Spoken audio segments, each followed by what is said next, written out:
Welcome to Environmental Law course, dear learner and viewer. In continuation to our lecture on the Air Prevention and Control of Pollution Act 1981, in the first lecture we dwelled on the aspect of the Air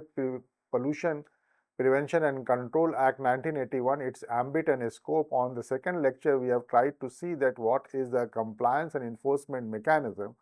and we ended on two major cases on the point, saying reflecting upon how the judiciary is going to intervene in cases of the prevention and control of air pollution. Now, in this lecture, we will be dwelling on some more case law decided by the Supreme Court to see the course and direction of the prevention and control of air pollution vis-a-vis the air pollution or the environmental justice question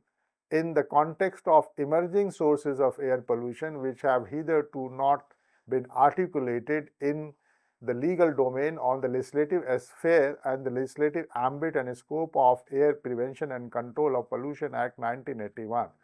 We will try to see that how some more emerging sources of air pollution have engaged the attention of the Indian judiciary and have delivered a very notable verdict to combat the ill effect and the health effect of the air pollution in India. With this, we will try to see once again reiterate the Karnataka High Court's analogy in the Obaiya Pujari case, which have documented that there has been serious public health issues of the people in relation to bronchitis,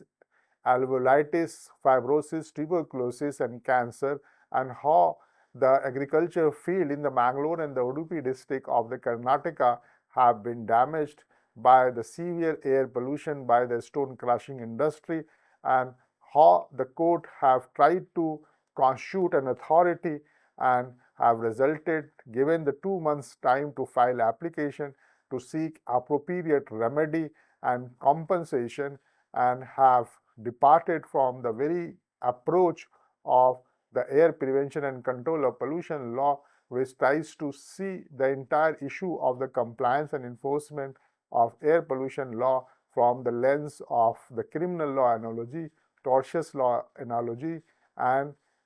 try to apply the environmental liability principles which are not modern in any sense and have recognized polluter pays principle in juxtaposed to what has been contained and how best the court wanted to punish the industry. But it's not a question of the punishment and the imprisonment which can redress the grievances of the people. It can only be redressed by some pecuniary compensation to the victims of the pollution. This case is an eye-opener. On the other hand, we have seen the MC Mehta Bhatkal Lake case, wherein the Supreme Court has intervened and tried to come very heavily on the stone crushing activities in an Aravalli region of the Delhi and Haryana, and try to see that how the ecology around the Aravalli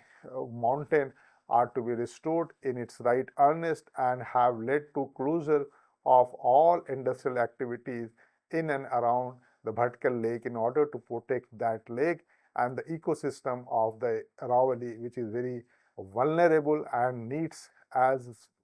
protection as an eco-sensitive zone, because the Aravalli range of the forest and the ridge of the Delhi constitute the lung space for the people of the Delhi, and the Delhi has constantly been complaining about the poor ambient air quality, and people are experiencing the gas chamber syndrome, and it led to severe and critical health effect in Delhi's population. In that case, these two cases taken together at least try to suggest that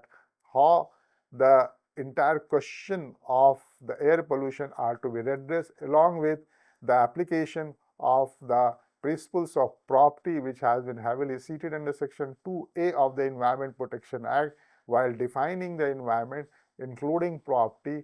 and have resulted into protection of the national or the international heritage known as the Taj Mahal by creating a 20-kilometer of radius of the Taj trapezium zone, and resulted into the closure of the foundries in Agra, and asked the foundries to go for a very environment-friendly technology of supply of the gas line instead of the coal-based. It also come very heavily to the brick kiln industry to protect the Taj from the marble cancer phenomena and acid rain and spoliation and despoliation of a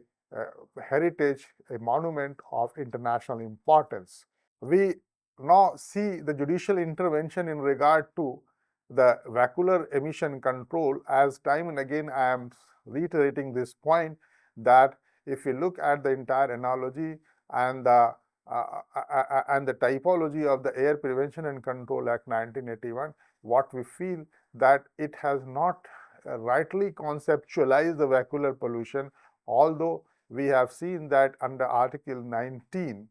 subclause 5, it gives some kind of emphasis about the vehicular pollution, especially the section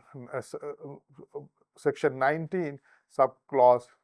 3 have given some attention to the control of vehicular pollution, and the control of the vehicular pollution under section 19 subclause 3, which talks about that approved fuel, if the state government after consultation with the state board is of the opinion that use of any fuel other than the approved fuel in any air pollution control areas, then it may cause or likely to cause air pollution. Under the strength of section 19 subclause 3, the entire question of the pollution control in reference to the vehicular pollution control has been declared by the Supreme Court, section 19(3), that empowers the government to see that whether the diesel is more or more polluted, or petrol, or we can find ways for LPG, we can find way for liquefied petroleum gases or the compressed natural gases. So what happened in Delhi, that when the Delhi started experiencing a gas chamber syndrome because of the rise of the vehicular pollution and the mass or rapid transportation system of commutation of the people, then in 1999 we have seen the commercial vehicle ban, and that ban has been imposed by the Supreme Court, saying that 15 to 20 years old vehicle should go out of Delhi and it should not ply in the Delhi. So much so, the Supreme Court have constituted a committee known as the Bhurelal Committee report to undertake an environment impact assessment of the National Capital Region and come out with a very concrete recommendation and implementation, so that in a phased manner the issue of the vehicular pollution, which has been assuming a very menacing proportion in Delhi and affecting the health of the people, can be resolved amicably. And in this context, we see that once it tries to come, and if we study the case law pattern of the vehicular emission control cases, if we peruse all the cases which deals with the vehicular emission control by the Supreme Court, what we find that this law has witnessed a continuing mandamus, because the Supreme Court has not adopted a kind of an approach that it delivered a verdict and thought that verdict will be complied in a letter and a spirit, but it assumed the role of a sanitary inspector, and in the sense the sanitary inspector means that it has started, the Supreme Court is itself become an inspectorate to inspect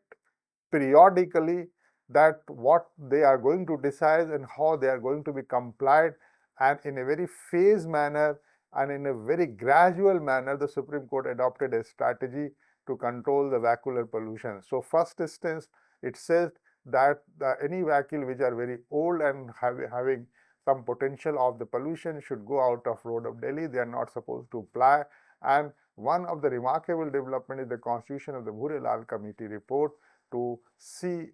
have a very holistic perspective in the entire question of the air pollution in the Delhi, and national capital region. Then in 1999, it also come very heavily to the diesel vehicle, which are supposed to be generating more pollution, and it convinced with the fact that all the vehicle should be allowed to come to the terms of the European Euro 1st and Euro 2nd standards for the private vehicle are to be adopted, and by the June 1999 and 2000. So it has given rise to that the certain automobile, and it has tried to give a very strong signal to the automobile industry to do some technological renovation in the automobile and complying to the norms which are internationally accepted. Then it also try to see that the relative and comparative advantages of the diesel driven vehicle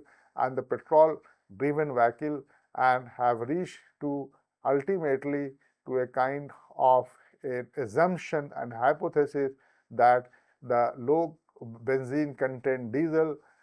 should be better, and unleaded petrol dispensers are to be operated, and so much so, besides low benzene content diesel and unleaded petrol dispensers are to be established. It has also given a very large thinking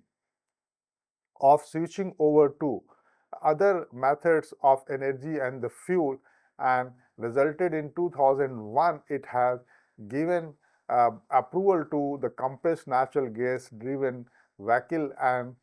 having some kind of a green energy. And after that, following the low benzene content diesel, unleaded petrol, and CNG, switching over to the CNG, it also resulted into the electric vehicle. Electric vehicle should ply on the roads of Delhi in matters of the public transportation. What we see that the entire analogy of the Supreme Court by the catalytic converter, multiple point fuel injecting system, Euro 1st, 2nd, 3rd, 4th, 5th, 6th norms, the entire question of switching over to adoption of the new energy which causes less emission,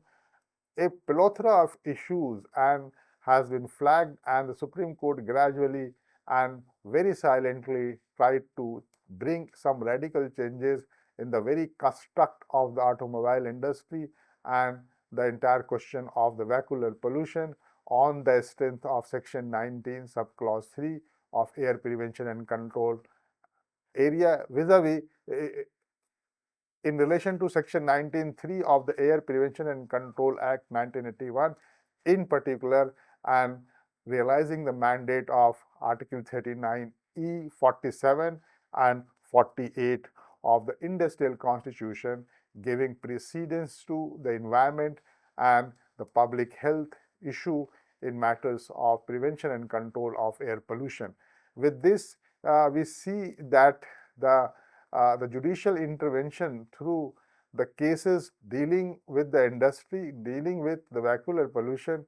have made salutary impact in the very construct of the automobile industry and the vehicular pollution control. Nonetheless, it was further thought that we should be very careful in underlining the other sources of the pollution. Therefore, it is time here to look at the air pollution, as the present lecture is devoted to the topic of the emerging sources of air pollution. So one emerging source of the pollution, as we have already noted, that the prevention and control of air pollution have a very undertone and a limited sense of reference to the vehicular pollution, but the Supreme Court have adopted a very springboard approach to the question of Air Prevention and Control of Pollution Act by devoting a series and a catena of the judgment which have an overhauling impact in the entire automobile industry and the emission norm in this country to control the air pollution. Besides that, we should also be very careful and alert to the question that out of the air pollution which is coming from the industry and the air pollution which is coming from the vehicular emission, then we should devote to that fly ash notification 1999, because the prevention and dumping of the prevention of dumping and disposal of fly ash notification 99 was put in order to bring the brick manufacturers within the 50 kilometers of the thermal power plant to mix at least 25% ash with the soil, because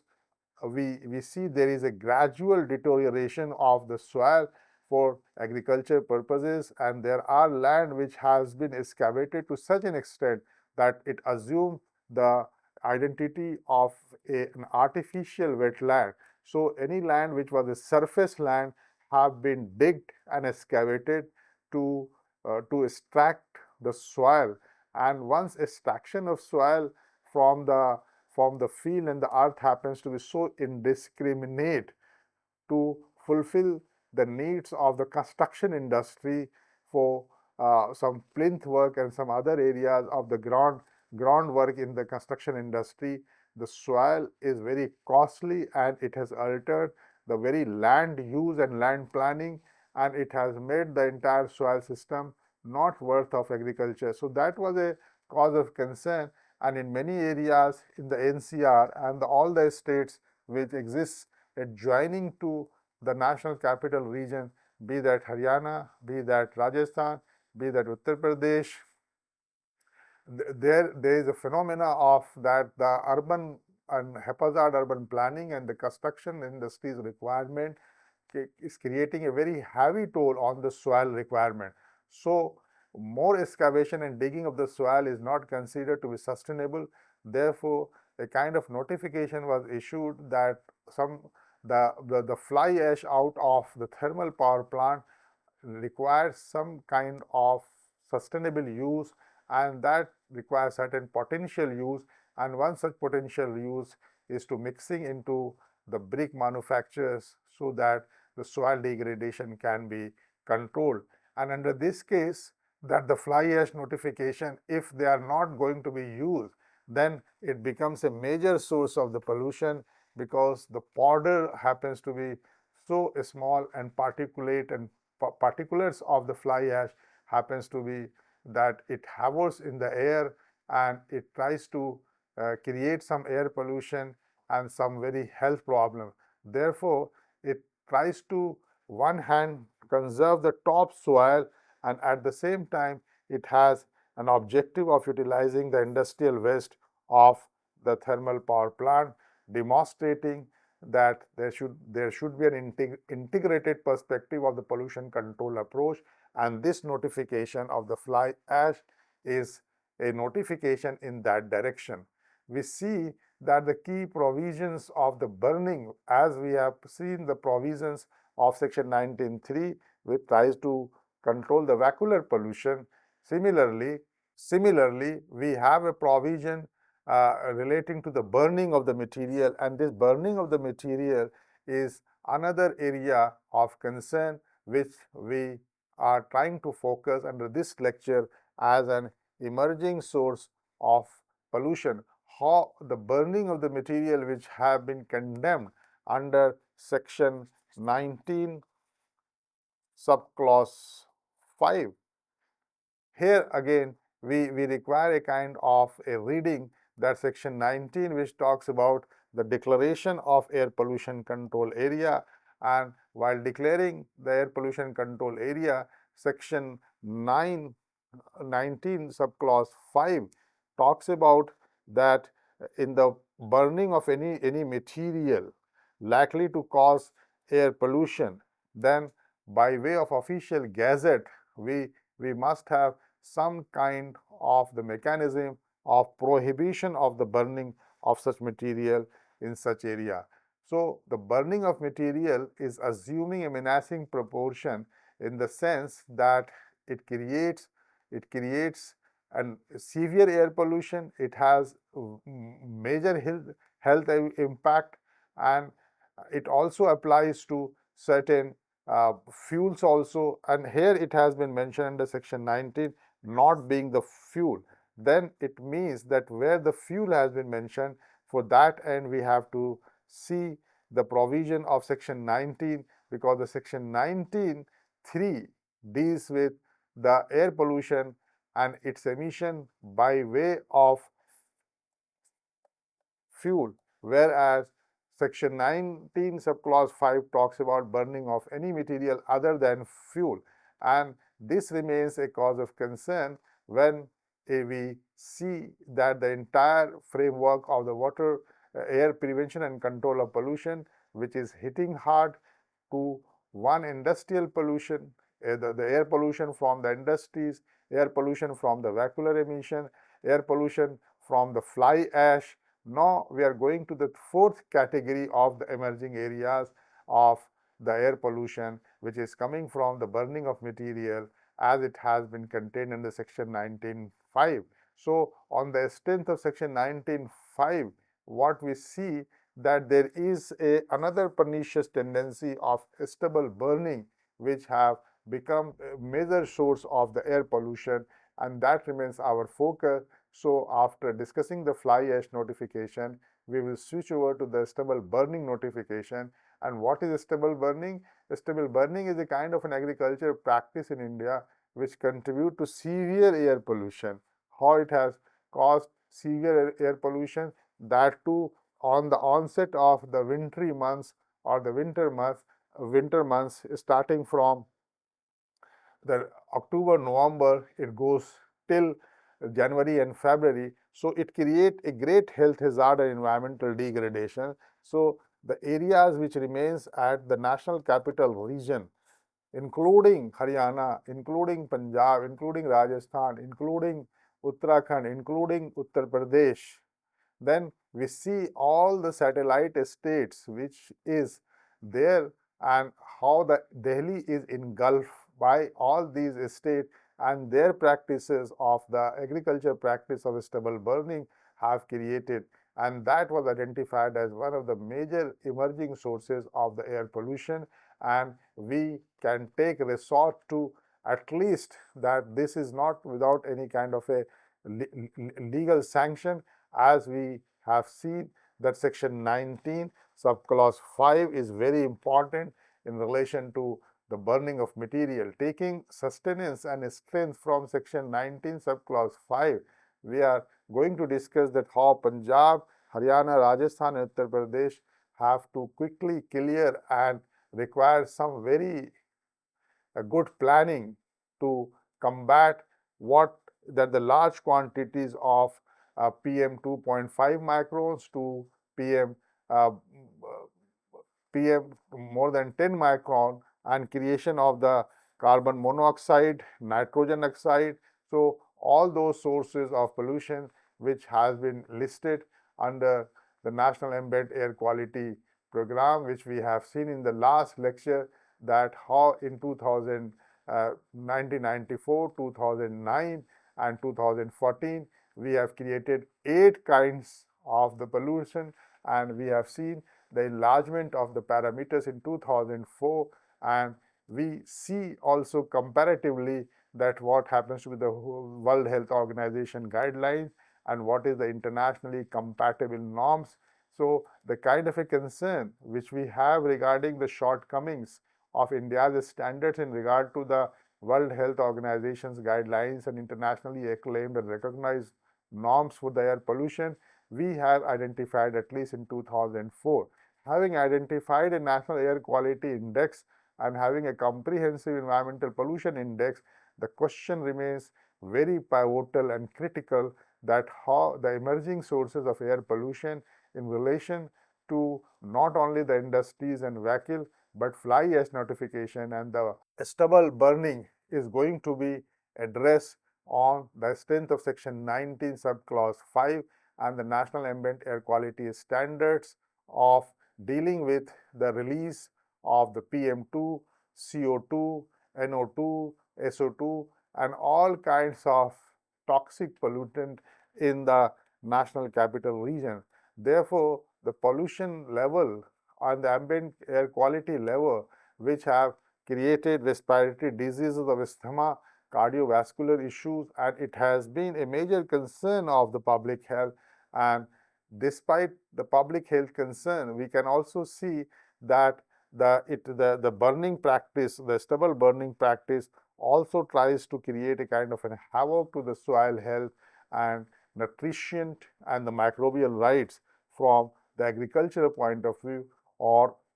sustainable agriculture point of view. So, right from the sustainable agriculture practices and destruction of the nutrient and the microbial life system in the soil health, it has its repercussions on the public health by creating the microns, PM microns of more than 2.5 and 10 microns and other noxious and toxic pollutant which are hovering on the sky of the national capital region and in the dense winter, creating asthma, creating cardiovascular diseases. Therefore, there has been a constant thinking that how that can be controlled and how that environmental damages are to be reclaimed in, in the NCR region, which is one of the major sources of air pollution. Then the government on the issue of the stubble burning have created a central air quality monitoring and environmental compensation rule in 2023. This is a very latest law and that needs to be studied to complete our discussion about the air prevention and control of pollution, especially devoting to the aspect of the emerging sources of pollution, that we should not be only discussing the classical sources, but the modern and the emerging sources which are very formidable challenges to control of air pollution. How the government on the aspect of banning the stubble burning, the Supreme Court have in a series of cases have expressed concern and those concerns were finally incorporated by framing the environmental compensation rule of 2023 notified an act in 2021 and it provides a framework of utilization of environmental compensation for a stubble burning incident. And therefore, what we see that it has also come out in 2024 Environmental Compensation Amendment Act, and that Amendment Act of 2024 and 2023 talks about a revised rate of environmental compensation less than 2 acre 5,000, less 2 to 5 acres 10,000 and more than 5 acres 30,000 and it is made applicable from 7th of November 2024 directing Punjab, Haryana, UP, Rajasthan, Delhi to enforce this revised rate immediately. So we see that how the government in order to be very alert and very cautious of the fact that besides the industries and the vehicle, we should equally come very heavily on the question of the fly ash as a major cause of the environmental pollution and as well as the stubble burning as a major cause of the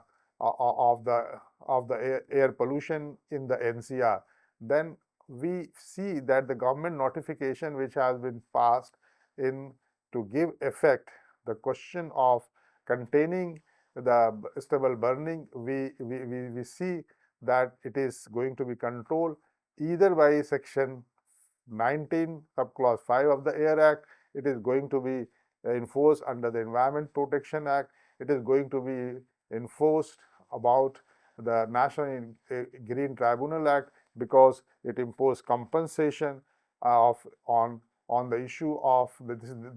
on the issue of the stubble burning. And in this case, we see that now the Bharatiya Nyaya Sanhita, which was previously known as the Indian Penal Code, which replaced the Indian Penal Code, have also created a provision regarding treatment of the stubble burning as a public nuisance, and it endangers public health and attracts the criminal liability. So, the Bharatiya Nyaya Sanhita in recent year as a major criminal code of the country have also identified and inserted the stubble burning as one of the methods of the air pollution. Therefore, what we see that the Commission for Air Quality Management Act 2021, which have conferred sweeping power and overriding power to see that the ambient air quality in the NCR remains worth breathing, comes very heavily against the stubble burning, and a state which are still continuing that practice of stubble burning in the winter season have to face the fines and have to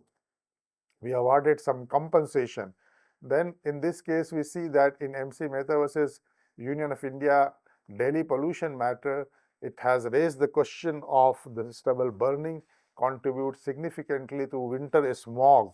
in Delhi and NCR. Then the case relating to Arjun Gopal versus Union of India in 2018, the court acknowledged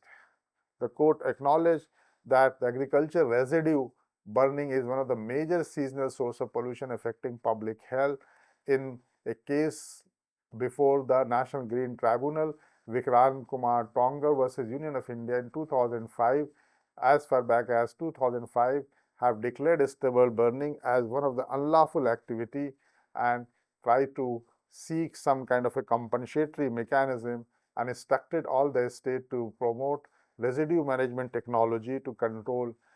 to find an alternative to the stubble burning. Public Health Foundation of India versus Union of India in 2019, the National Green Tribunal ordered strict enforcement of the graded response action plan and satellite-based monitoring of the stubble burning. And in 2020, we see the Punjab and Haryana High Court in Gurpreet Singh versus State of Punjab addressed the economic hardship of the farmer, but at the same time tried to see that how the stubble burning question is to be addressed. So there is a litigational flow and more complaint has been filed in relation to containing and prohibiting the stubble burning, and ultimately the cases which start from 2015 down to this day, we see that the major judicial intervention which have